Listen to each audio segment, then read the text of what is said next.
முதல் வாசகம். ரூத் நற்செய்தியிலிருந்து வாசகம். அதிகாரம் 1. இறைவசனங்கள் 1 மற்றும் 3-6, 14-16 மற்றும் 22 முடிய.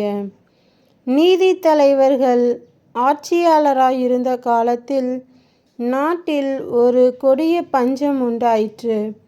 யூதாவில் உள்ள பெத்லகேம் ஊரைச் சார்ந்த ஒருவர் பிழைப்பதற்கென்று தம் மனைவியையும் மைந்தர் இருவரையும் அழைத்து கொண்டு மோவாபு நாட்டிற்கு சென்றார்.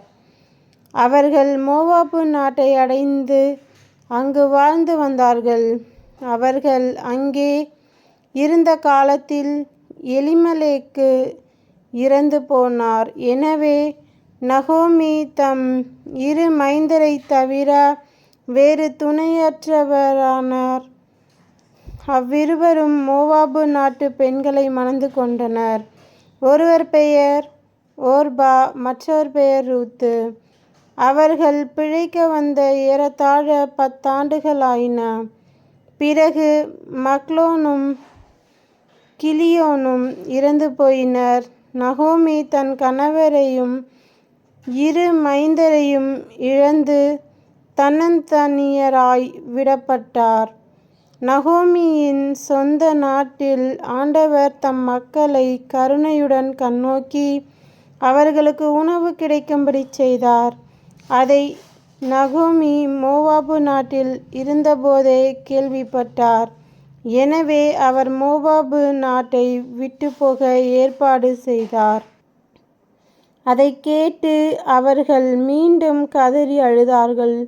பிறகு ஓர்பா தம் மாமியாருக்கு முத்தம் கொடுத்துவிட்டு திரும்பிச் சென்றார். ஆனால் ரூத்தோ பிரிந்து போக மறுத்துவிட்டார். நகோமி அவரிடம், இதோ பார், உன் ஓரகத்தி தன் இனத்தவரையும் தன் தெய்வங்களையும் நோக்கி திரும்பி போய்விட்டாள். அவளை போல் நீயும் திரும்பிப் போ என்றார். அதற்கு ரூத்து, உம்மோடு வராமல் உம்மை விட்டு பிரிந்து போகும்படி என்னை நீர் வற்புறுத்த வேண்டாம். நீர் செல்லும் இடத்திற்கே நானும் வருவேன்.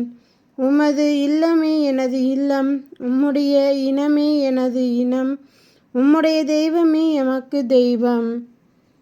இவ்வாறு நகோமியும் அவர் தம் மருமகளான மோவாபிய பெண் ரூத்தும் அந்நாட்டை விட்டு திரும்பி வந்தனர். அவர்கள் பெத்லகேம் ஊர் வந்து சேர்ந்தபோது வார்கோதுமை அறுவடை தொடங்கியிருந்தது. இது ஆண்டவரின் அருள்வாக்கு. இறைவா உமக்கு நன்றி. நற்செய்தி வாசகம். புனித மத்தேயு எழுதிய நற்செய்தியிலிருந்து வாசகம். அதிகாரம் 22, இறைவசனங்கள் 34-40 முடிய. இயேசு சதுசேயரை வாயடைக்கச் செய்தார் என்பதை கேள்விப்பட்ட பரிசேயர் ஒன்று கூடி அவரிடம் வந்தனர்.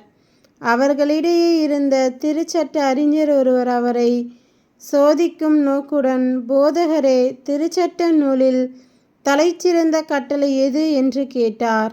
அவர், உன் முழு இதயத்தோடும் முழு உள்ளத்தோடும் முழு மனதோடும் உன் ஆண்டவராகிய கடவுளிடம் அன்பு செலுத்து.